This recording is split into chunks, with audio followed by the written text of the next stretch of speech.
আলী রাদিয়াল্লাহু তাআলা আনহু একজন মুরব্বির শ্রদ্ধা করছিলেন কেমনে?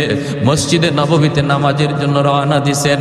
চিকন একটা গলি, এই গলির মধ্যে একজন মুরব্বি লাঠিতে বর দিয়া কোমরটা বাঁকা হয়ে গেছে মুরব্বির। আস্তে আস্তে গলি পার হইতেছি। হযরত আলী মনে মনে ভাবেন, আমি যদি আমার মায়ার নবীকে নামাজের প্রথম রাকাতেই পাইতে হয় তাহলে আমার একটু দ্রুত যাওয়া লাগবে, আর দ্রুত গেলে মুরব্বিকে একটু ধাক্কা দিতে হয়। চাচা আমার একটু সাইড দেন, একটু সাইড দেন, এইভাবে চাপ দিয়ে যাইতে হয়। হযরত আলী কয়, না, মুরব্বি হওয়ার কারণে আমার আল্লাহর কাছে বড় দামি। আল্লাহ যারে সম্মান দেয় আমিও তারে সম্মান দিব। লাগলে আমার এক রাকাত নামাজ ছুটে যাবে। মায়ার নবী মসজিদে নববীতে নামাজে দাঁড়ায় গেছেন। আল্লাহ নবী রুকুতে চলে গেছেন। আলী তো ওই মুরব্বির পিছনে পিছনে আস্তে আস্তে আসতেছেন। এই দিকে আমার মায়ার নবী রুকুতে গেলেন।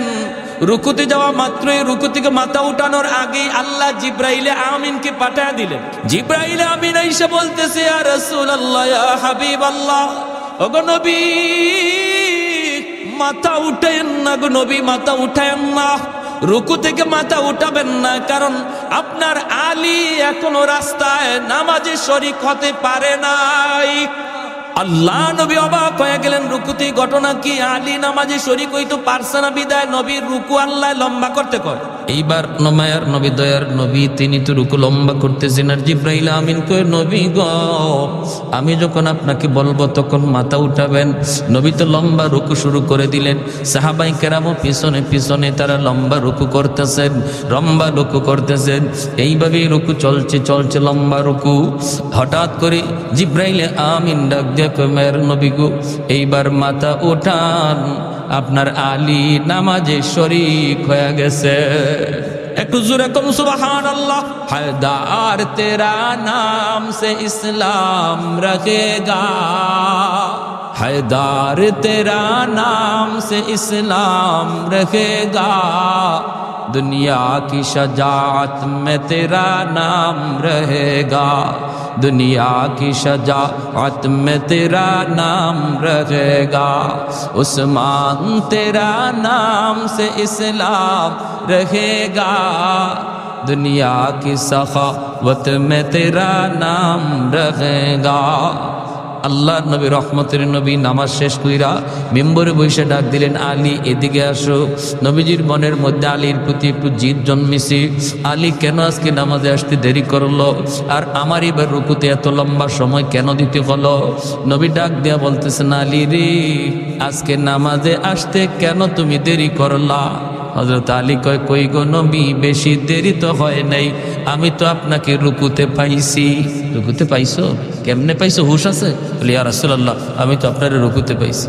নবী কয়, আলী, তোমার রুকু পাওয়ানোর জন্য আল্লাহ আমারে রুকুতে হ্যাং করে রাখছে। তোমার রুকু পাওয়ানোর জন্য আল্লাহ আমারে রুকুতে আটকায় রাখছে। জিব্রাইল আমিন আইসা আমার কানে কানে কয়, নবী গো, মাথা তুলবেন না, আলীরে রুকু পাইতে দেন। হযরত আলী রাদিয়াল্লাহু তাআলা আনহু অবাক হয়ে গেলেন, ইয়া রাসূলুল্লাহ, এত বড় ঘটনা ঘটছে, আমি নবী গো, আমি তো জানি না। আল্লাহ নবী বলে, জানতে হবে না, আগে বলো রাস্তায় কি হয়েছে একটু কও। এইবার হযরত আলী কয়, নবী গো, আমি তো নির্ধারিত সময় বের হয়েছি জামাত ধরার জন্য, কিন্তু চিকন গলিটার ভিতরে একজন মুরব্বী, এই মুরব্বী মানুষের সম্মান করতে যায় আমার একটু দেরি হয়ে গেছে। আল্লাহর নবীর চোখ থেকে দর দর করে পানি পড়ে। নবী কান্দে আর কয়, আলী রে, দেখ, সাদা দাড়ি সাদা চুল, দুর্বল মুরব্বী মানুষকে সম্মান করলে আল্লাহ কত সম্মান তোমার বাড়ায়া দিছে। যেই দুনিয়াতে মুরব্বীকে সম্মান করবে আল্লাহ তারেও মুরব্বী বয়সে সম্মানী বানায় দিবে।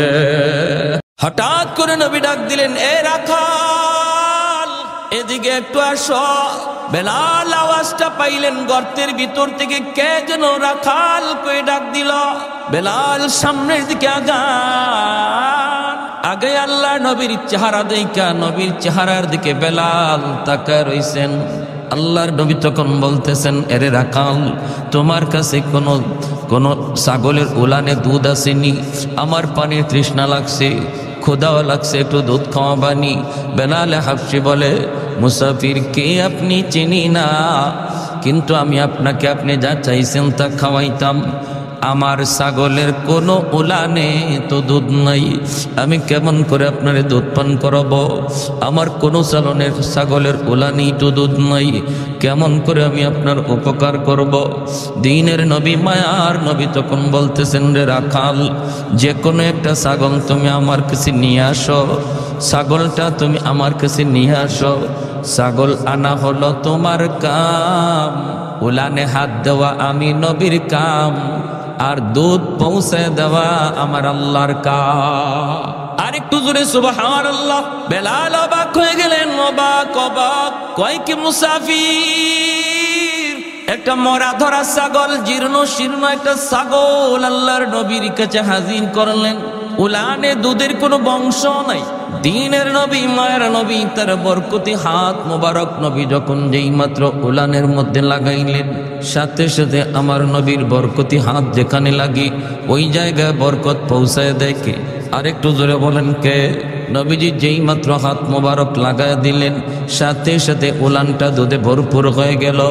আল্লাহর নবী দুধ দহন করলেন, পাত্রে নিলেন, নবী নিজে খাইলেন, আবু বকর সিদ্দিক খাইলেন, বেলালকে নবী খাওয়াইলেন। বেলাল শুধু তাকায় তাকায় আমার মায়ার নবীর চেহারার দিকে তাকায়। জীবনে কত মানুষ দেখলাম, কিন্তু এত সুন্দর মানুষ আমি বেলাল জীবনে দেখি না। কে সেই মহামানব? কি তার পরিচয়? বেলাল এতটাই নবীর এই মুজিজা দেখা, যে বকরিতে দুধের কোনো বংশ নাই, কোনো বাচ্চা নাই, কাচ্চা নাই, এই বকরিতে দুধ আসলো কেমনে? আর ইনি কে? কি তার পরিচয়? এতটুকু কথা বেলাল এদিন আর জিজ্ঞেস করলেন না। বেলাল হাবশি তিনি বকরিগুলা লইয়া চলে গেলেন। মাথার মধ্যে শুধু এক চিন্তা, গেলেন বাড়িতে, মালিকের বাড়িতে, বাড়িতে মা বকরিগুলি রাখলেন। রাতের বেলা গেলে বেলাল ঘুমাবে, ঘুম তো আসে না, ঘুম তো আসে না। কি দেখলাম, কারে দেখলাম, তিনি কে? কি হলো? কে সেই মহামানব?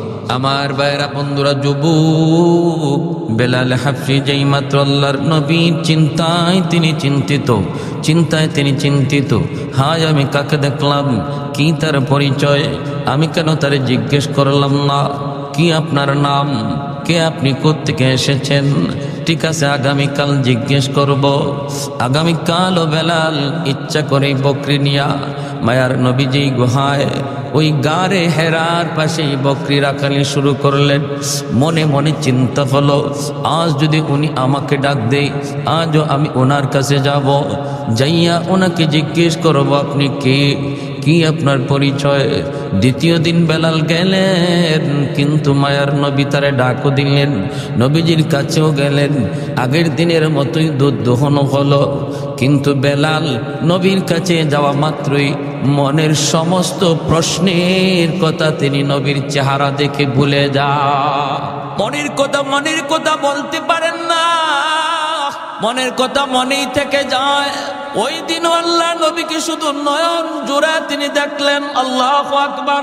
চলে গেলেন ওই দিনও। এই রাত বেলালের ঘুম নাই, খাওয়া নাই, একটাই টেনশন, কে সেই মহামানব? আমি কেন তার কাছে গেলে পরে কথা বলতে পারি না?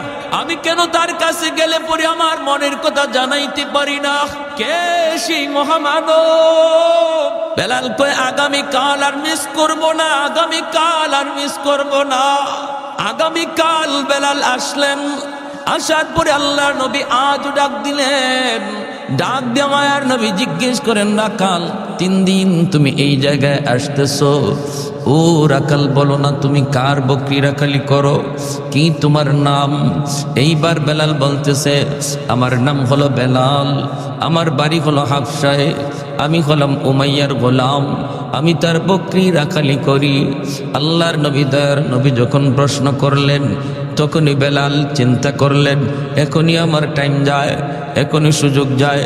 জিজ্ঞেস করতেছে, ওগো মহামানব, আপনি তো আমাকে জিজ্ঞেস করলেন আমার নাম, আমার পরিচয়, কিন্তু আপনার নাম কি, আপনার পরিচয় কি? এই কথাটা 3 দিন মনের ভিতরে নিয়ে আসি জিজ্ঞেস করব, কিন্তু আপনার নুরানি চেহারা দেখার পর আমি ভুলে যাই। কৌনৈন মুখতার খোদা তুমকো বানায়া, कौनैन मुख्तार खुदा तुमको बनाया, उम्मत का निगाहबान खुदा तुमको बनाया, उम्मत का निगाहबान खुदा तुमको बनाया। मौला मेरा आका मेरा रहमत की नबी है, तजदार मदीना की तो मागे अरबी है, तजदार मदीना की तो मागे अरबी है। अशजार ने देते हैं नबूवत की शहादा, तशकीक कमर में है तो अंगुल की इशारा, तशकीक कमर में है तो अंगुल की इशारा। मोहब्बत इरशाद सबाई बोली अल्लाहु अकबर, आवाज दिया बोली अल्लाहु अकबर।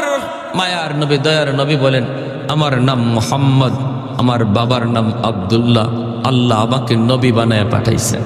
বেলাল হাবশি কয় ইয়া রাসূলুল্লাহ, নাম শুনেছি নাম শুনেছি, দাওয়াতের আওয়াজও কানে এসেছে, কিন্তু জীবনে দেখি নাই, আজ দেখলাম। ওগো নবীজি, যেদিন থেকে আমি আপনার নাম শুনেছি ওই দিন থেকে আপনার প্রেমে পড়েছি।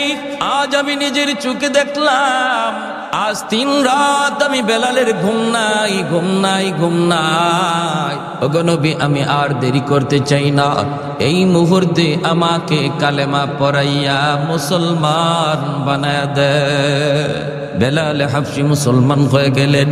মুসলমান তো হলেন, সাথে সাথে আওয়াজ রটে গেল মক্কায়, আবু জাহেলের কানে চলে গেল, উমাইয়ার কানে চলে গেল।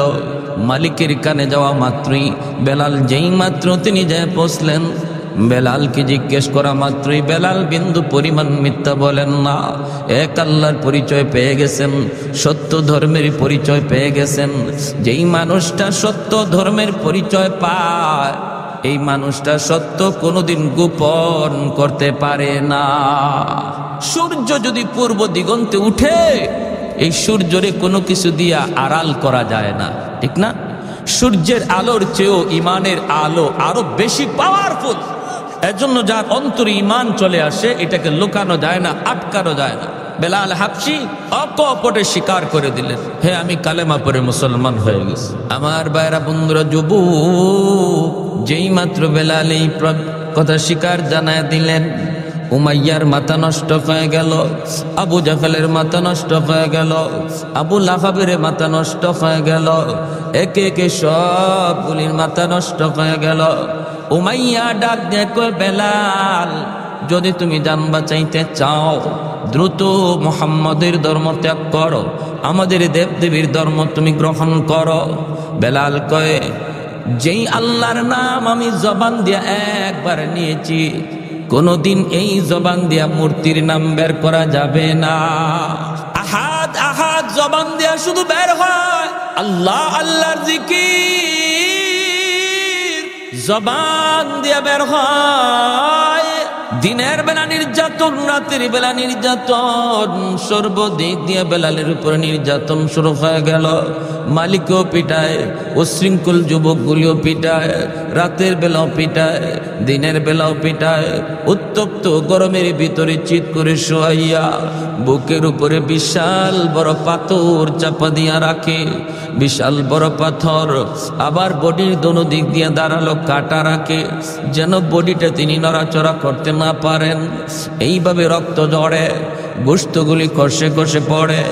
সিদ্দিকে আকবর একবার তিনি পার দিয়া যাইতেছেন, বেলালের কান্নার আওয়াজ, চিৎকারের আওয়াজ শুনে বেলাল কাছে গেলেন। যায় তিনি কানে কানে বলতেছেন, ভাই বেলাল, উমাইয়ার মন খুশি করার জন্য তুমি একবার ওদের কথা বলে দাও।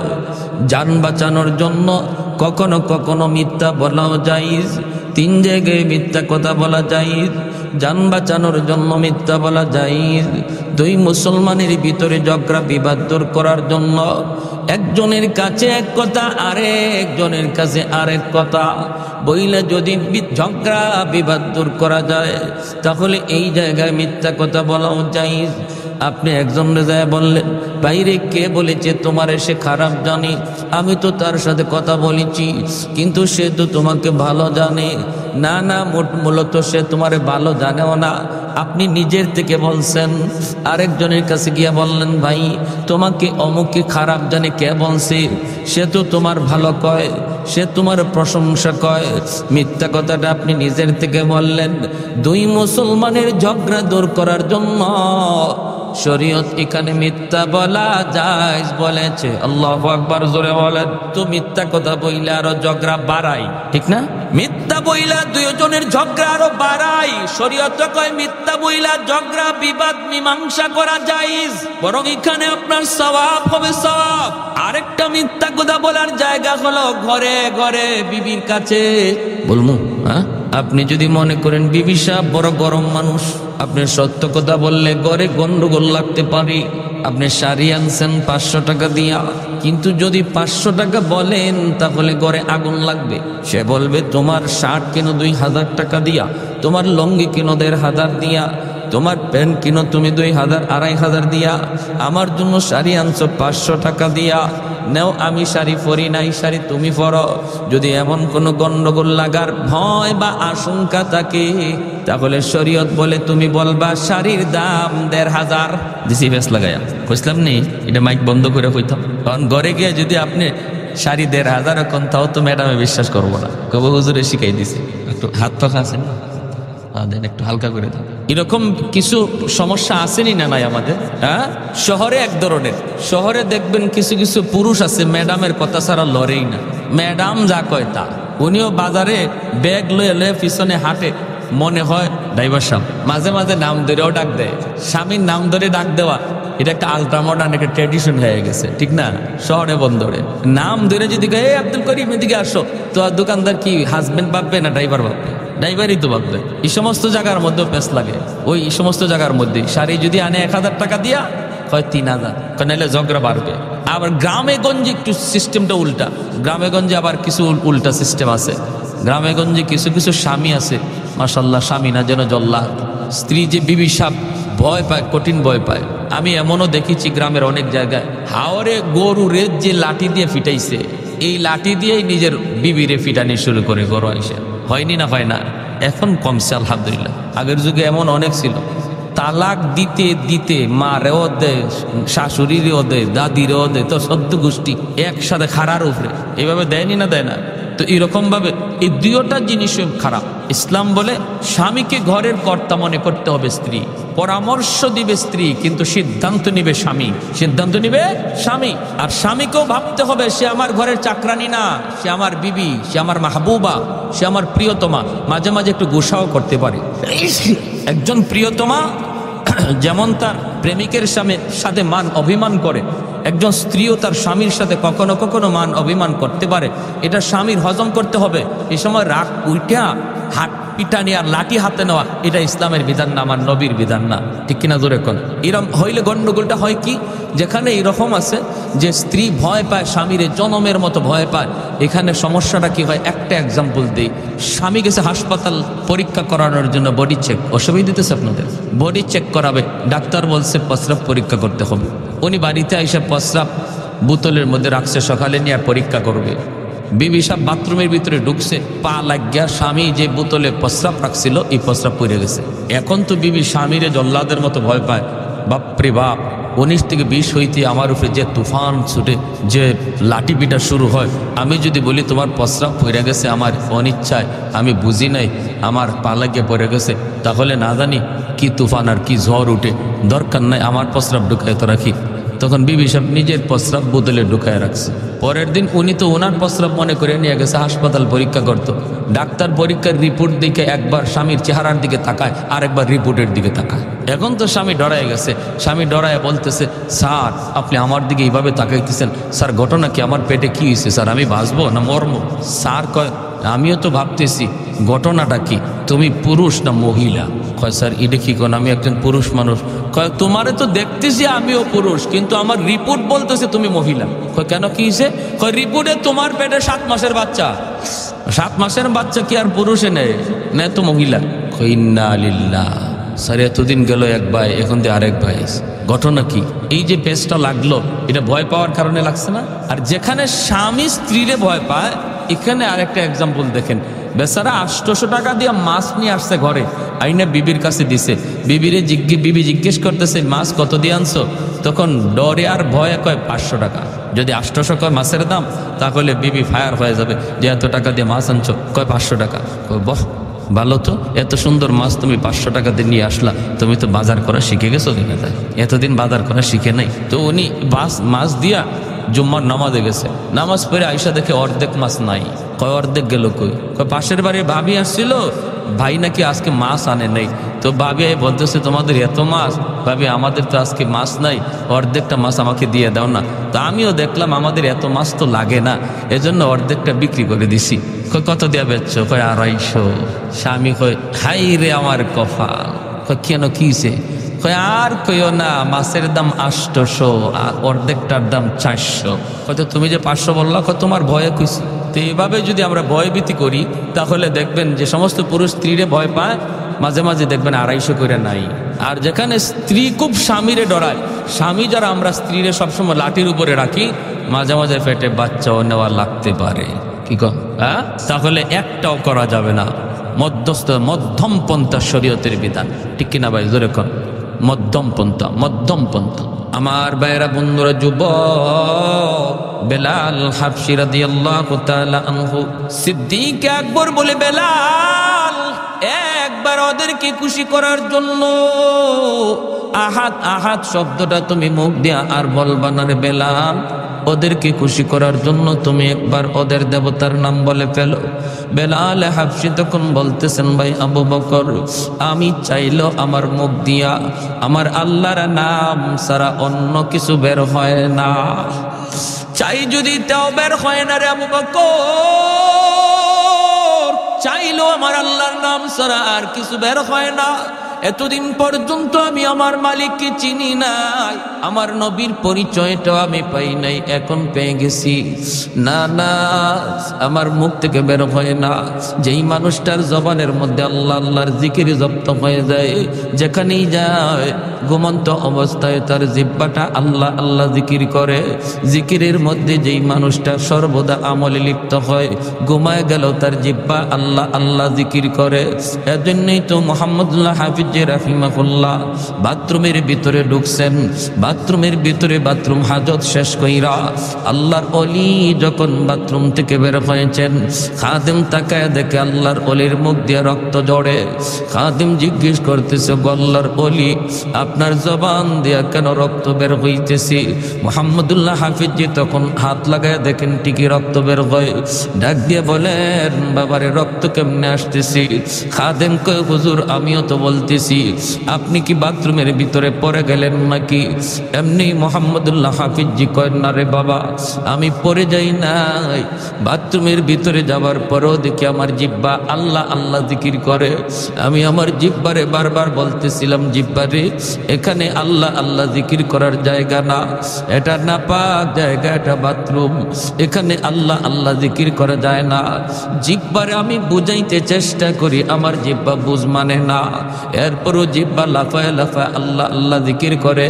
এজন্য আমি দাঁত দিয়া জিহ্বারে কামড় দিয়া ধরছি, দাঁত দিয়া জিহ্বারে কামড় দিয়া ধরছি।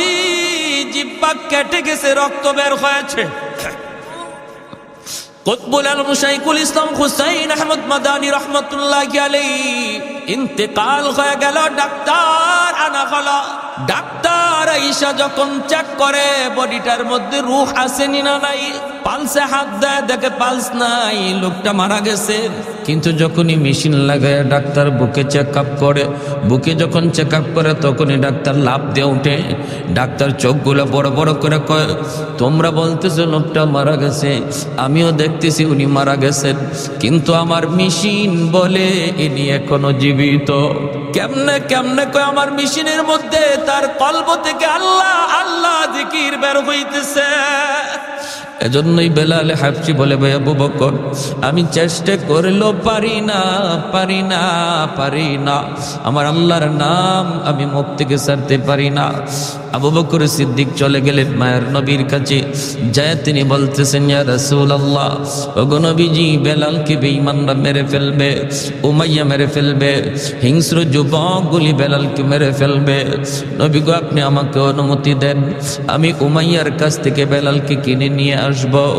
আল্লাহর নবী তখন বলেন, আবু বকর, বেলালকে তুমি যেই পয়সা দিয়ে কিনবা, এই পয়সার মধ্যে আমি নবীরও কিছু পয়সা নিয়ে যাও, যেন কিয়ামতের ময়দানে আমি আমার আল্লাহর সামনে বলতে পারি, মাবুদ, তোমার বেলালকে কিনার মধ্যে শুধু আবু বকরের টাকা ছিল না, আমি নবীরও কিছু পয়সা ছিল। এরে আবু বকর, জানো না, জানো না আমার বেলালের দাম আমার আল্লাহর কাছে কি পরিমাণ। এত দামি হয়ে গেলেন বেলাল, এত দামি হয়ে গেলেন ঈমান আমলের কারণে। আর আবু জাহেলের ঈমান না থাকার কারণে দামি মানুষটা এত নিকৃষ্ট হয়ে গেল, আর কম দামি মানুষটা ঈমান আমলের কারণে এত দামি হয়ে গেল। আমার নবী মদিনার মসজিদের ইমাম, নবীর পিছনে ইকামত দেয় বেলাল হাবশী, আল্লাহু আকবার। মদিনার মায়ার নবী, দয়ার নবীর পার্সোনাল সেক্রেটারি হয়ে গেলেন বেলাল, মায়ার নবীর পিএস হয়ে গেলেন বেলাল। এমন পিএস হলেন, আমার নবীর সাথে যেই সাক্ষাৎ করতে হতো বেলালের পারমিশন লাগতো। এমনকি আবু বকর সিদ্দিক যদি নবীর সাথে দেখা করতে হতো তবু বেলালের পারমিশন লাগতো। হযরত ওমর ফারুক যদি আমার মায়ার নবীর সাথে একান্তে দেখা করতে হতো বেলালের পারমিশন লাগতো। আল্লাহু আকবার। আর একটু জোরে কন্যা আল্লাহু আকবার। এত দামি, এত দামি আল্লাহ তারে বানায় দিচ্ছেন, এত দামি। মায়ার নবীর কাছে মানুষজন দেখা করতে আসেন, বেলাল সবার মেহমানদারি করেন। কখনো কারো কাছ থেকে ধার এনেন, কখনো কারো কাছ থেকে ঋণ এনে বেলাল ওই মেহমানদেরকে মেহমানদারি করতেন। এইভাবে মেহমানদারি করতে করতে একবার এক ইহুদির কাছে বেলালের অনেক টাকা, বেলাল ঋণী হয়ে গেলেন। একদিন বেলাল মসজিদে নববীতে আজান দিবেন, সাথে সাথে ইহুদি কয়, বেলাল আজান পরে দাও, আগে আমার ঋণ তুমি পরিশোধ করো। বেলাল বলেন, রে ভাই একটু সুযোগ দাও। কই কোনো সুযোগ নাই, আজ রাতটাই সুযোগ আছে, তাড়াতাড়ি করে তুমি আমার ঋণ পরিশোধ করো। বেলাল বলেন, আজ রাতে তো পারবো না, আমাকে 3টা দিন সময় দাও। বেলাল 3 দিন সময় তার কাছ থেকে চেয়ে নিলেন, কিন্তু 3 দিনের ভিতরে তিনি ঋণ শোধ করবেন কেমন করে? আল্লাহর নবীর কাছে বেলাল যায় কান্দে, নবী গো, ইহুদি আমার কাছে অনেক ঋণ পায়, এই ঋণটা আমি আনছি আপনার মেহমানদের মেহমানদারি করানোর জন্য। এখন তো সে আমাকে আজান দিতে দেয় না, আজানের আগে আমার রাস্তা আটকায় দেয়। আল্লাহর নবী, রহমতের নবী বলেন, বেলাল কেমন করে তোমাকে সাহায্য করব? আমি নবীর কাছেও তো এমন নাই তোমাকে সাহায্য করার মতো। বেলাল তখন বলেন, নবী গো, তাহলে অনুমতি দেন, আমি মদিনার বাহিরে কোথাও চলে যাব, যাইয়া আমি কাজ করব, দিন মজুরির কাজ করব, যা পাই তাই কাজ করব, কাজকর্ম কইরা আমি তার ঋণটা পরিশোধ করার চেষ্টা করব। আল্লাহর নবী, মায়ার নবী, দয়ার নবী তিনি অনুমতি দিয়ে দিলেন। বেলাল রাতের বেলা তিনি কাপড় চোপড় গোছাইতেছেন, ফজরের পরেই বেলাল চলে যাবেন অন্য কোথাও, মদিনার বাহিরে তিনি কাজকর্ম করতে যাবেন। এইদিকে আমার মায়ার নবীর চোখেও ঘুম নাই। আমার মায়ার বেলাল আজ রাত পরই আমার কাছ থেকে চলে যাবি, বেলালেরও চোখে ঘুম নাই। আমার নবীকে কাল থেকে আমি আর দেখতে পাবো না।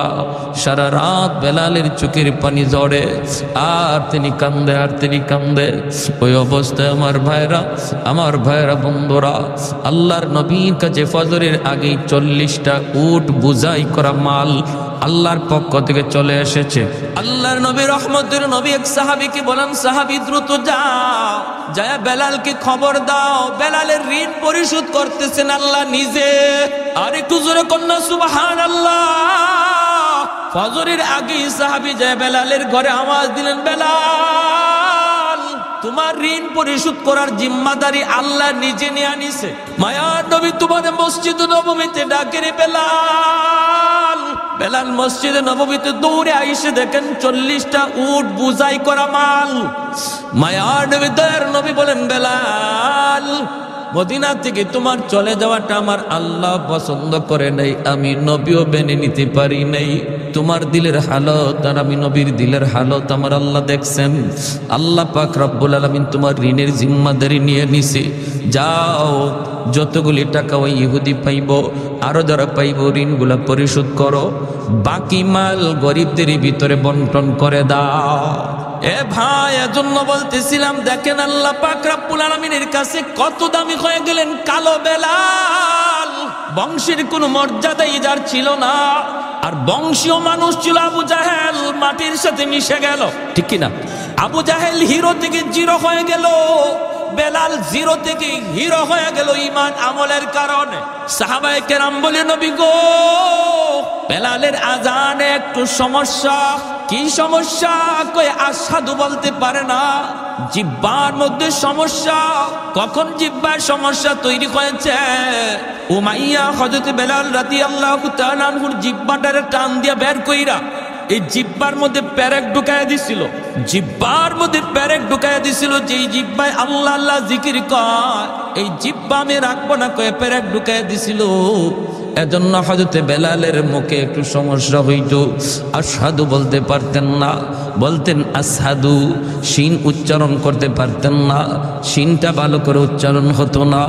সাহাবায়ে কেরাম কয়, ইয়া রাসূলুল্লাহ, ওগো নবীজি, ভালো করে একজন মুয়াজ্জিন নিযুক্ত করে ফেলেন। নবী সাহাবায়ে কেরামের পরামর্শ নিয়া অন্য একজন সাহাবীকে মুয়াজ্জিন নিযুক্ত করে দিলেন। এশার নামাজের পরই নবী বলেন, বেলাল, ফজর থেকে আর আযান দেওয়া লাগবে না। এই কথা শুনতেই যেন বেলাল হাবশির মাথায় আসমান ভেঙে পড়ল। এশার নামাজ পড়ে সবাই যার যার ঘরে চলে যায়, কিন্তু মসজিদে নববী কাছে কে গেলেন না শুধু একজন, তিনি আর কেউ নন, তিনি হলেন বেলাল হাবশি। মসজিদে নববীর কোনায় খাম্বার কিনারায় বইসা বইসা চোখের পানি জড়ায় আল্লাহর কাছে কান্দে আর কয়, মালিক, ও মালিক, তোমার হাবিব আমারে মুয়াজ্জিনের চাকরি থেকে বাতিল করে দিছি। ও মালিক, আমি তোমার হাইকোর্টে আমি আবেদন করলাম, আপিল করলাম হাইকোর্টে, নিম্ন আদালতে আমার চাকরি বাতিল, উচ্চ আদালতে আমি আপিল করলাম। মাওলা, এই শিন উচ্চারণ করতে পারি না কেন? আল্লাহ, তোমার নাম নেওয়ার কারণে আমার জিহ্বায় পেরেক মারছি, এজন্য আমি শিন উচ্চারণ নিতে পারি না। এটা তো আমার কোনো দোষ না। আল্লাহ, হয় তুমি আমার জিহ্বা ভালো করে দাও, নতুবা আজান বদলায়া দাও। আল্লাহু আকবার। হয় মালিক, আমার জিহ্বা তুমি ভালো করে দাও, নতুবা আমি যেভাবে বলি এইভাবে আজান বানায় দাও। আল্লাহু আকবার, আল্লাহু আকবার। কত বড় আবদার আল্লাহর দরবারে। আল্লাহ পাক রব্বুল আলামিন তার হাবিবকে জানিয়ে দিয়েছেন, বন্ধু, আজানও বদলিবে না, আমার বেলালের জিহ্বা যেভাবে আছে এইভাবেই থাকবে, জিহ্বাও ভালো হবে না। আমি আল্লাহর নাম নেওয়ার কারণে জিহ্বা যে ক্ষত, এই ক্ষত আমি আল্লাহ বেলালের হাসরের মাঠে দেখতে চাই। হাসরের মাঠে বেলাল আমাকে ওই জিহ্বা দেখাবে, যেমন অবস্থায় আছে অবস্থায় থাকবে, আজানও বদলিবে না। ভাইরা বন্ধুরা, ফজরের আজান দিলেন অন্য একজন মুয়াজ্জিন। আজান তো হয়ে গেল, নামাজের টাইম হয়ে গেল। আমার নবী, মায়ের নবী, তিনি বের হয়েছেন হুজরা থেকে নামাজ পড়াবেন মসজিদে নববীতে। সাহাবায়ে কেরাম সবাই অপেক্ষায়, মায়ের নবী হুজরা থেকে বের হয়েছেন নামাজ পড়াবেন, কিন্তু সূর্য তো ওঠে না, রাত তো পোহায় না। ফজরের নামাজটা পড়তে হয়, একটু রাত যখন শেষ হয়ে যায়, সুবে সাদিকের পরে ফজর যখন শুরু হয়, একটু আকাশটা ফর্সা হওয়া শুরু করে, তখন সুন্নাম ফজরের নামাজ পড়া সুন্নাত। আমার নবী ওই সময়টার অপেক্ষা করেন, একটু আকাশটা ফর্সা হবে।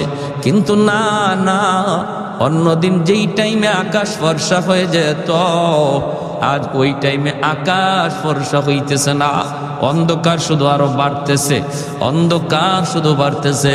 সাহাবায়ে কেরামের ভিতরে অস্থিরতা, আল্লাহর নবীর ভিতরে অস্থিরতা। কই সকাল তো হয় না, আকাশ তো ফর্সা হয় না। আল্লাহর কাছে নবী জানতে চাইলেন, মালিক, ও মালিক, কিয়ামত কি তুমি গোটায় দিবা নাকি? আল্লাহ, কিয়ামত কি হয়ে যাবে নাকি বুঝতেছি না গো আল্লাহ, নাকি আমরা কোনো আযাবের সম্মুখীন? আল্লাহ বলে, বন্ধু, কি হয়েছে? কই মালিক কেন এখনো সকাল হয় না, ফর্সা হয় না? ফজরের নামাজ তো পড়ব, কিন্তু এত অন্ধকারে কেমন করে নামাজ পড়ি? আল্লাহ ফজরে আজান বুঝি হয়, এখনো বুঝি ফজরের টাইম হয় নাই, ফর্সা হয় নাই। জিব্রাইল আমিন দ্রুত নেমে এসে মায়ার নবীকে জানায় দিলেন, নবী গো কেমন করে সকাল হবে গো নবী? মদিনার মসজিদে ফজরের আজান তো এখনো হয় নাই। আল্লাহ নবী বলে, ভাই জিব্রাইল, অন্য দিনের চেয়ে আজান তো আরো সুন্দর আজান হয়েছে, শুদ্ধ করে আজান হয়েছে, শুদ্ধ করে আজান। জিব্রাইল আমিন কই, নবী গো জানি না, তবে অন্য দিনের আজান আমরা আসমানের ফেরেশতারাও শুনতে পাইতাম, শুধু আমরা না, আরশের মালিক আরশে বৈশা শুনতেন। কিন্তু আজ ফজরে আজান আমরা আকাশের ফেরেশতারা শুনি নাই, আল্লাহ নিজেও শুনে নাই, এজন্যই রাত শেষ হইতেছে না। ওগো নবীজি, বেলাল আজান না দেওয়া পর্যন্ত রাত কিন্তু পোহাবে না। ভাইয়ার নবী, দয়ার নবী কই, বেলাল আমার আল্লাহর কাছে এত দাবি হয়ে গেছে বেলাল, আমরা তো বুঝতে পারি নেই রে বেলাল, দ্রুত আজান দাও। বেলাল আজান দিলেন, রাত পোহালো, দিনের আভাস দেখা গেল। জোরে করুন সুবহানাল্লাহ। রমজান শরীফ, মায়ার নবী সেহরি খাইতেছেন। রমজানে সেহরি খাওয়া কি সুন্নত, ঠিক না? সেহরি খাওয়া সুন্নত। একটা খেজুর হইলেও একটা সেহরি খাবেন, সুন্নত আদায় হবে। তবে যদি কেউ সেহরি না খায় রোজা হবে না তা না। সেহরি যদি কেউ ঘুমের তালে খাইতে না পারে রোজা হবে। উনি যদি রোজা রাখতে চায় রোজা রাখতে হবে, রোজা রাখতে চায় না রোজা রাখতে হবে। সেহরি না খাইলেও রোজা রাখতে হবে, তবে সেহরি খাওয়াটা সুন্নত, বহুত বড় সুন্নত। এই সেহরির টাইমটা উম্মতে মুহাম্মদের জন্য আল্লাহ পাক স্পেশাল একটা সুযোগ দিয়েছেন, যেটা আগের উম্মতের ছিল না, এমনকি ইসলামের শুরুতে ছিল না। মায়ার নবীর কাছে যখন রমজানের বিধান নাজিল হয়েছে, তখন রোজার সিস্টেম ছিল অন্যরকম। সিস্টেমটা কেমন ছিল? সিস্টেম ছিল সকাল থেকে নিয়ে সন্ধ্যা পর্যন্ত রোজা রাখবে, এরপরে ইফতার করার পরে যদি কেউ ঘুমায়া পড়ে তাহলে আর খাওয়ার সুযোগ নাই। ঘুম থেকে উঠিয়া রাত যদি থাকেও রাতে আর খাওয়ার সুযোগ নাই। ঘুমায় গেলেই তার ঘুম থেকে রোজা শুরু। এখন রাত 12টার সময় সে ঘুমাক, রাত 12টা থেকে তার রোজা শুরু হয়ে গেছে। একদম পরের দিন সেই ইফতার পর্যন্ত, মাগরিব পর্যন্ত রোজা রাখতে হবে। এটা ছিল ইসলামের প্রথম জমানার রোজার বিধান। এতে করে নবীর একজন সাহাবী হযরত কায়েস রাদিয়াল্লাহু তাআলা আনহু, পবিত্র কোরআনের সূরাতুল বাকারার মধ্যে আল্লাহ পাক এই আয়াত নাজিল করছেন নবীর এই সাহাবীর ব্যাপারে। হযরত কায়েস রাদিয়াল্লাহু তাআলা আনহু, ইনি একজন দিনমজুর ছিলেন, একজন কৃষক ছিলেন। সারাদিন জমিতে, সে মরুভূমিতে কামকাজ করেন, রোজা রাখা কামকাজ করছেন। ইফতারের সময় আসছেন, আয়েশা তিনি বিবিরে বলতেছেন, বিবি গো সারাদিন কাম করছি, খুব ক্লান্ত, কিছু আছে ইফতারি কিছু আছে? ইনি বলে, আমি আপনার কাছে আনতেছি, ইফতারি রেডি নাই, রেডি করে আনতেছি, আপনি একটু ধৈর্য ধরেন কইতেই সারাদিনে ক্লান্ত মানুষ তো, একটু খালি হেলান দিছেন, আর হেলান দিতেই ঘুম চলে আসছে। বলুন তো দেখি, ঘুমাইলে পরে আর খাওয়ার সুযোগ আছে? দাদা বুঝছেন, উনি ঘুমায় গেছেন, ক্লান্ত মানুষ তো। দেখবেন রিক্সাওয়ালা মানুষ রমজান মাসে রিক্সা চালায় হঠাৎ করে একটা গাছের নিচে যখন ক্লান্ত হইয়া মাথাটাকে হাতটারে বালিশ বানাইয়া যখন খালি শোয়, নাক ডাকায় ঘুমাইতে শুরু করে, ঠিক না? ঘুমায় যায়। তো উনি ঘুমায় গেছে। বিবি সাহেব আসছে, আইসেই যখন দেখে বিবি স্বামী ঘুমায় গেছে, ইন্না লিল্লাহি ওয়া ইন্না ইলাইহি রাজিউন, তখন উনি ঘুম থেকে লাফ দিয়ে উঠছে। দুজন হাত পা সেইরা একদম অসহায় হয়ে দাঁড়ায় রয়েছে। বিবি সাহেব কাঁদতেছে, স্বামী গো এখন তুমি কেমনে রোজা রাখবা? রোজা তো রাখবাই, তো রোজা রাখতে গেলে এখন অবস্থাটা কি হবে? সারাদিন গেছে, তুমি কিছু খাও নাই, এখন ইফতার করবা, একটু দেরি হইতে তুমি ঘুমায় গেলা, ঘুমাইছো তো, এখন আর তোমার খাওয়ার সুযোগ নেই, এখন কেমনে কি করবা? এনে না খাইয়া এই রাত থেকেই রোজা রাখা শুরু হয়েছে। সারাদিন ক্ষুধার্ত তৃষ্ণার্ত, আবার সারা রাত গেল না খাওয়ায়। পরের দিনও রোজা শুরু হয়ে গেছে। পরের দিন রোজা শুরু হয়েছে, যখন দুপুর হয়ে গেছে তখনই উনি ওনার মাঠেই যেখানে কাজ করতে বেহুশ হয়ে পড়ে গেছেন। বিবি সাহেব আল্লাহর নবীর কাছে গিয়া বলছে, ইয়া রাসূলুল্লাহ, আমার স্বামীর এই অবস্থা। আল্লাহর নবী, রহমতের নবী, আল্লাহর কাছে আবদার করলেন, মালিক আমার উম্মতের জন্য বিধানটা কঠিন হয়ে গেছে, আল্লাহ একটু আসান করো। সাথে সাথে আল্লাহ পাক জিব্রাইল আমিন মারফতে কোরআনের আয়াত নাজিল করে ওই সাহাবীর দিকে লক্ষ্য করে আল্লাহ জানাই দিলেন, বন্ধু আজ থেকে তোমার উম্মতের বিধান আমি আসান করে দিলাম। ঘুমাইলে আর রোজা শুরু হয়ে যাবে এমন না, সারা রাত সেহরি পর্যন্ত সে খাইতে পারবে। এখন ঘুমাক আর উঠো, খাওয়ার টাইম সারা রাত। তাহলে নবীজির সাহাবীরাও উম্মতির জন্য রহমত, ঠিক না? একজন সাহাবীর কারণে আমরা রোজার বিধানটা আসান পাইছি, আর নাইলে কিন্তু আমাদেরও এইরকমই হইতো। ঘুমাই খালি একটু ঘুমাইবেন, শেষ, আর খাওয়ার সুযোগ নেই, রোজা শুরু হয়ে যেত। এই সাহাবীরই ঘটনার পরে রোজার বিধানটারে আল্লাহ আমাদের জন্য সহজ করে বললেন, সকাল থেকে নিয়ে মাগরিব পর্যন্ত, ইফতার পর্যন্ত তোমরা রোজা রাখবা, খাইবা না, পানি পান করবা না। আর ইফতারের পর থেকে নিয়ে সেহরি পর্যন্ত সারা রাত তোমরা যখন মন চায় যা খাও, তোমাদের জন্য সে সুযোগ করে দেওয়া হয়েছে। আল্লাহ নবী সেহরি খাইতে বসছেন, বেলাল হাবশি আজান দিবেন, ফজরের আজান। মুয়াজ্জিন সাহেবরা আজান দেওয়ার আগে ইমাম সাহেবের একটু খবর নেয়। তো বেলাল হাবশি রাদিয়াল্লাহু তাআলা আনহু তিনিও ফজরে আজান দিয়ে দিবেন, সেহরির টাইম শেষ হয়ে গেল। তিনি তো চিন্তা করতেছেন, আমার নবী এখনো কি তিনি খানা খান নাকি খানা থেকে সেরে ফেলছেন, একটু যায় দেখে আসি। বেলাল চলে আসলেন আল্লাহর নবীর কামরায়, আইসা দেখেন মায়ার নবী এখনো খানা খাইতেছেন, আর নবীর সাথে আর একজন অপরিচিত মানুষ খানা খাইতেছে। আল্লাহর নবীকে খানা খাওয়া দেখেই বেলাল ডাক দিয়া বলতেছে, নবী গো, সেহরির টাইম শেষ হয়ে গেছে গো নবী, আর খানা খাইয়েন না। আল্লাহর নবী দেখে বলতেছেন, বেলাল কি কইছ? বলে, নবী গো, সেহরির টাইম শেষ। ঠিক আছে। বেলাল চলে গেছেন। বেলাল মনে মনে ভাবছেন, তাহলে তো নবী এখন খানা শেষ করে ফেলবেন। বেলাল চলে গেছেন। চলে যাওয়ার পর একটু পরে আজান দিবেন, আসছেন কই দেখি কে নবী এখনো খানা খায়া শেষ করছেননি। আয়া দেখেন নবী এখনো তিনি খানা খাইতেছেন। বেলাল ডাক দিয়া বলে, ইয়া রাসূলুল্লাহ, সেহরির টাইম শেষ, খানা খায়েন না। নবী কয় ঠিক আছে। বেলাল আবার চলে গেলেন। যাইয়া একটু পরে আজান দেওয়ার আগেই ভাবতেছেন যে দেখি এখনো নবী খানা খায়া শেষ করছেননি। আয়েশা দেখেন মায়ার নবী এখনো খানা খাইতেছেন। এইবার হযরত বেলাল বলি, ইয়া রাসূলুল্লাহ, খোদার কসম, ওগো নবী সেহরির টাইম শেষ। যেই মাত্র বেলাল কয় খোদার কসম সেহরির টাইম শেষ, তখনই মায়ার নবী কয়, কি তাড়াতাড়ি গোসল, সেহরির টাইম শেষ। বেলাল কসম খেয়ে ফেলছে, সেহরির টাইম শেষ। নবী যা ছিল সাথে সাথে হাত থেকে ফালাই দিয়েছেন। দুজন অপরিচিত একজন মানুষ নবীর সাথে খানা খাইতে বসছেন। সেই অপরিচিত মানুষ আর কেউ নন, তিনি হলেন জিব্রাইল আমিন, ফেরেশতাদের সর্দার জিব্রাইল আমিন মায়ার নবীর সাথে সেহরি খাইতেছেন। ওই অবস্থায় দুজনে খানা বন্ধ করে দিলেন। এরপরে নবী ফজরের নামাজ পড়ালেন। নামাজ পড়ে নবী মিম্বরে বসলেন। বৈশেই নবী ডাক দিলেন, বেলাল কাছে আসো। কাছে আইনা বলেন, বেলাল, প্রথমবার যখন তুমি বলছো নবী গো সেহরির টাইম শেষ, কিন্তু জিব্রাইল আমারে বলতেছেন নবী গো সেহরির টাইম আরো আছে, খান। সুবহানাল্লাহ কইতেন না আপনারা? তুমি বলছো সেহরির টাইম শেষ, জিব্রাইল আমারে কয় না আছে টাইম, খান। দ্বিতীয়বার যখন তুমি বলছো সেহরির টাইম শেষ, তখনও জিব্রাইল বলেন না গো নবী আরো আছে, খান। তৃতীয়বার তুমি যখন বলছো সেহরির টাইম শেষ, তখনও টাইম ছিল, কিন্তু যখনই তুমি কসম করে ফেলছো, কসম খোদার সেহরির টাইম শেষ, তখন আল্লাহ পাক রব্বুল আলামিন কে, জিব্রাইল, যদিও সেহরির টাইম শেষ ছিল, কিন্তু আমার বেলাল কসম খেয়ে ফেলছে। আমার বেলালের দাম আমি আল্লাহর কাছে কি পরিমাণ জানো না? আমার বেলালের কসমের ইজ্জত রক্ষায় আমি আল্লাহ টাইম থাকলেও অফ করে দিলাম। আর একটু জোরে কন্যা সুবহানাল্লাহ। ছিল টাইম, আরো ছিল, খাওয়ার সুযোগ ছিল, কিন্তু বেলালের কসমের ইজ্জত রক্ষায় আল্লাহ টাইমটারে অফ করে দিয়েছেন। জোরে কোন সুবহানাল্লাহ। আহাদুল লাইসা কামিসলি সামাদুল লাইসা কাফাদলি লিমানিল মুলকু তুগু ই তো সাজাওয়ার খুদাই তো খুদা বন্দে ইয়ামি নি তো খুদা বন্দে ইয়াসারি तो खुदावंद ज़मीनी तो खुदावंद समाई तो रहीमी तो करीमी तो समीई तो बसीरी तो मुइज़्ज़ी तो मुज़िल्ली तो मलिकिल अर्शि बजाई। একটু জোরে করুন আল্লাহু আকবার। এজন্য বলি রে যুবক, যৌবন কালটা হলো আল্লাহর ওলি হওয়ার বয়স।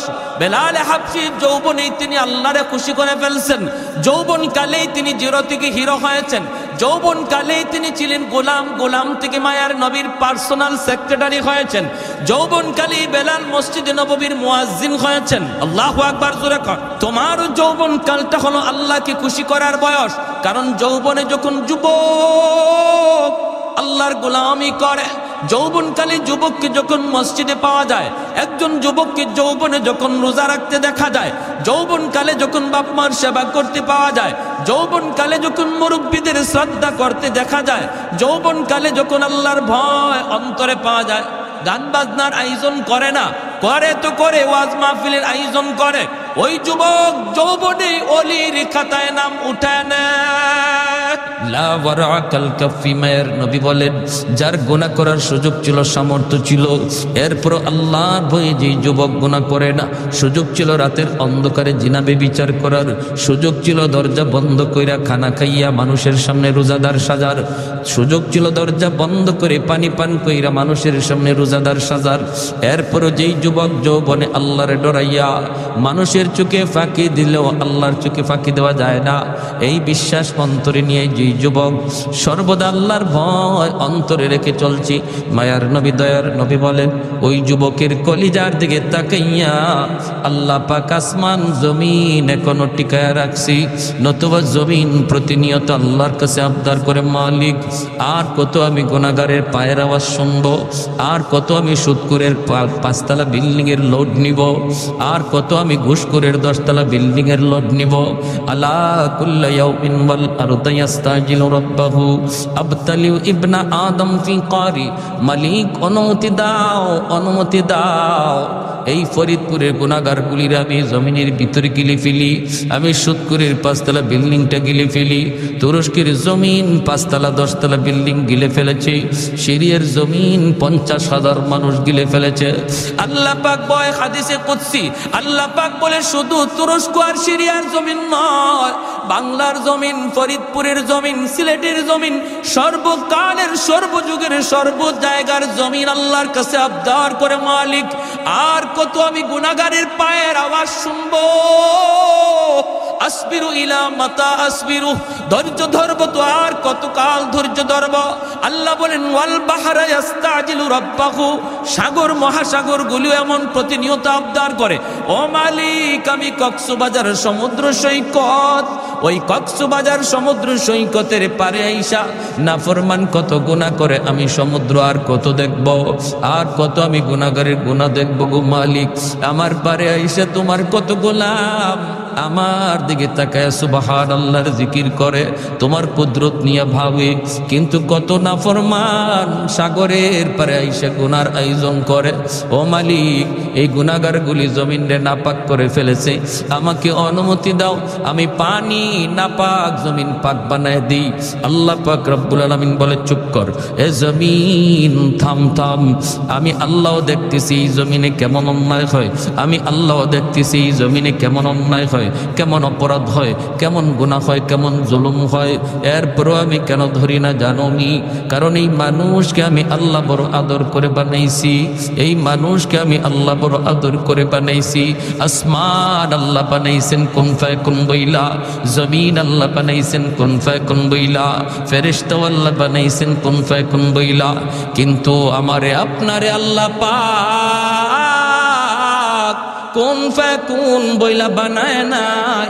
আমারে আপনারে যখন আল্লাহ বানাইছে, আল্লাহ বলে খলাকতু বিয়াদাইয়া, আমি আল্লাহ আমার নিজের হাত দিয়া বান্দা বান্দিরে বানাইছি। কারণ এই চেহারার মধ্যে এত দামি কপাল, এই কপাল দিয়া বান্দা আমার কুদরতি কদমে সেজদা দিবে, এই কপালটারে তো দাম, এই কপাল ফেরেশতাদের হাতে বানাইলে হয় না, এই কপাল কুন ফায়াকুন বলল হয় না, আমি আল্লাহ নিজের হাতে বানাইছি। এই জমিনের মধ্যে এখনো এমন 4টা শ্রেণী আছে, লাউলা মাশাইখু রুক্কা ওয়াশ শাবাবু খুশা ওয়াল আতফালু রুদ্দা ওয়াল আনআমু রুদ্দা। আল্লাহ বলে এখনো জমিনের ভিতরে এমন আমার কিছু বান্দা বান্দি আছে, চুল দাড়ি তার সাদা হয়ে গেছে, কোমরে তার ব্যথা, হাঁটুতে তার ব্যথা, আমি আল্লাহর কদমে সেজদা দিতে তার কষ্ট হয়, এরপর কষ্ট করে করে আমি আল্লাহকে সেজদা দেয়। তার সেজদার দিকে তাকাইলে জমিনের প্রতি আমি আল্লাহর মায়া লেগে যায়। ওয়াশাবাবু খুশা, আল্লাহ বলে 2 নম্বর কোন জমিনে এমন কিছু যুবক যৌবনের পাগলামি করে না, গুনার আয়োজন করে না। না, যৌবনে তার মাথায় টুপি পাওয়া যায়, যৌবনে তার মুখে দাড়ি দেখা যায়, যৌবনে তার মসজিদে পাওয়া যায়, যৌবনে তার রমজানে রোজা রাখতে দেখা যায়, যৌবনে মুরব্বিদের শ্রদ্ধা করতে পাওয়া যায়, যৌবনে আলেমদেরকে তাজিম করতে দেখা যায়। ওই যুবকের কলিজার দিকে যখন আমি আল্লাহ তাকাই, তখন এই গুনাহগার জমিনের প্রতি আমি আল্লাহর মায়া লেগে যায়। এজন্য বলি যুবক, যৌবন কালটারে অনেক মূল্যায়ন করো। যত আল্লাহর ওলি হইছেন এই জমিনে সবাই ওলি হইছেন যৌবনকালে, যৌবনকালেই সবাই ওলির খাতায় নাম লেখাইছেন। অতএব নিয়ত করো রমজানের রোজা একটাও ছাড়বো না, তারাবির নামাজ আমি ছাড়বো না, রমজানে আমার আল্লাহ নারাজ হয় এমন কোনো কাম করবো না। যখনই তুমি এমন নিয়ত করবা, সাথে সাথে আল্লাহ পাক রব্বুল আলামিন তোমার উপর খুশি হয়ে যাবে। আর মুরব্বীদের সাথে বেয়াদবি করবা না, কারণ সাদা দাড়ি সাদা চুল মুরব্বী আল্লাহর কাছে বড় দামি। মুরব্বী বাবাজি যখন আল্লাহর কাছে হাত উঠায়, আল্লাহ বলে তখন আমার লজ্জা লাগে। আলী রাদিয়াল্লাহু তাআলা আনহু একজন মুরব্বীর শ্রদ্ধা করছিলেন কেমনে? মসজিদে নববীতে নামাজের জন্য রওনা দিছেন, চিকন একটা গলি, এই গলির মধ্যে একজন মুরব্বী লাঠিতে বর দিয়া কোমরটা বাঁকা হয়ে গেছে মুরব্বীর। আস্তে আস্তে গলি পার হইতেছি, হযরত আলী মনে মনে ভাবেন, আমি যদি আমার মায়ার নবীকে নামাজের প্রথম রাকাতেই পাইতে হয় তাহলে আমার একটু দ্রুত যাওয়া লাগবে, আর দ্রুত গেলে মুরব্বীকে একটু ধাক্কা দিতে হয়। চাচা আমার একটু সাইড দেন, এইভাবে চাপ দিয়ে যাইতে হয়। হযরত আলী কয়, না, মুরব্বী হওয়ার কারণে আমার আল্লাহর কাছে বড় দামি। আল্লাহ যারে সম্মান দেয় আমিও তারে সম্মান দিব, লাগলে আমার 1 রাকাত নামাজ ছুটে যাবে। মায়ার নবী মসজিদের নববীতে নামাজে দাঁড়ায় গেছেন, আল্লাহ নবী রুকুতে চলে গেছেন। আলী তো ওই মুরব্বীর পিছনে আস্তে আস্তে আসতেছেন। এই দিকে আমার মায়ার নবী রুকুতে গেলেন। রুকুতে যাওয়া মাত্রই রুকু থেকে মাথা উঠানোর আগে আল্লাহ জিব্রাইলে আমিনকে পাঠিয়ে দিলেন। জিব্রাইলে আমিন এসে বলতেছে, ইয়া রাসূলুল্লাহ, ইয়া হাবিবাল্লাহ, ওগো নবী মাথা উঠায়েন না, গো নবী মাথা উঠায়েন না, রুকু থেকে মাথা উঠাবেন না, কারণ আপনার আলী এখনো রাস্তায় নামাজে শরীক হতে পারে নাই। আল্লাহ নবী অবাক হয়ে গেলেন, রুকুতে ঘটনা কি? আলী নামাজে শরীক হইতো পারছে না বিদায় নবীর রুকু আল্লাহ লম্বা করতে কয়।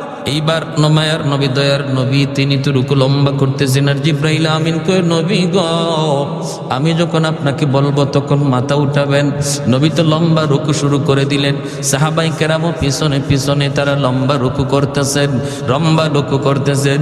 এইভাবেই রুকু চলছে লম্বা রুকু।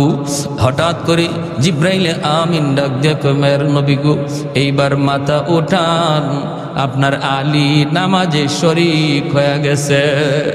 একটু জোরে কম সুবহানাল্লাহ।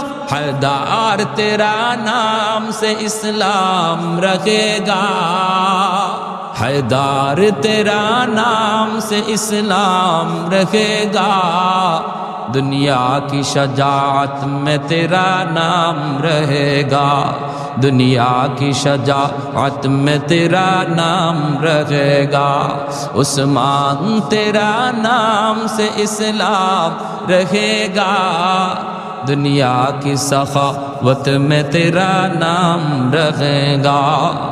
আল্লাহ নবী রহমতের নবী নামাজ শেষ কইরা মিম্বরে বসে ডাক দিলেন, আলী এদিকে আসো। নবীজির মনের মধ্যে আলীর প্রতি একটু জিদ জন্মেছে। আলী কেন আজকে নামাজে আসতে দেরি করলো, আর আমার এবার রুকুতে এত লম্বা সময় কেন দিতে হলো? নবী ডাক দিয়া বলতেছেন, আলী রে আজকে নামাজে আসতে কেন তুমি দেরি করলা? হযরত আলী কয়, কই গো নবী বেশি দেরি তো হয় নাই, আমি তো আপনাকে রুকুতে পাইছি। রুকুতে পাইছো? কেমনে পাইছো, হুশ আছে? বলি, ইয়া রাসূলুল্লাহ আমি তো আপনার রুকুতে পাইছি। নবী কয়, আলী তোমার রুকু পাওয়ানোর জন্য আল্লাহ আমারে রুকুতে হ্যাং করে রাখছে, তোমার রুকু পাওয়ানোর জন্য আল্লাহ আমারে রুকুতে আটকায় রাখছে। জিবরাইল আমিন আইসা আমার কানে কানে কয়, নবী গো মাথা তুলবেন না, আলীরে রুকু পাইতে দেন। হযরত আলী রাদিয়াল্লাহু তাআলা আনহু অবাক হয়ে গেলেন, ইয়া রাসূলুল্লাহ এত বড় ঘটনা ঘটছে, আমি নবী গো আমি তো জানি না। আল্লাহ নবী বলে, জানতে হবে না, আগে বলো রাস্তায় কি হয়েছে একটু কও। এইবার হযরত আলী কয়, নবী গো আমি তো নির্ধারিত সময় বের হয়েছি জামাত ধরার জন্য, কিন্তু চিকন গলিটার ভিতরে একজন মুরব্বী, এই মুরব্বী মানুষের সম্মান করতে যায় আমার একটু দেরি হয়ে গেছে। আল্লাহর নবীর চোখ থেকে দর দর করে পানি পড়ে। নবী কান্দে আর কয়, আলী রে দেখ, সাদা দাড়ি সাদা চুল, দুর্বল মুরব্বী মানুষকে সম্মান করলে আল্লাহ কত সম্মান তোমার বাড়ায়া দিছে। যেই দুনিয়াতে মুরব্বীকে সম্মান করবে আল্লাহ তারেও মুরব্বী বয়সে সম্মানী বানায়া দিবে।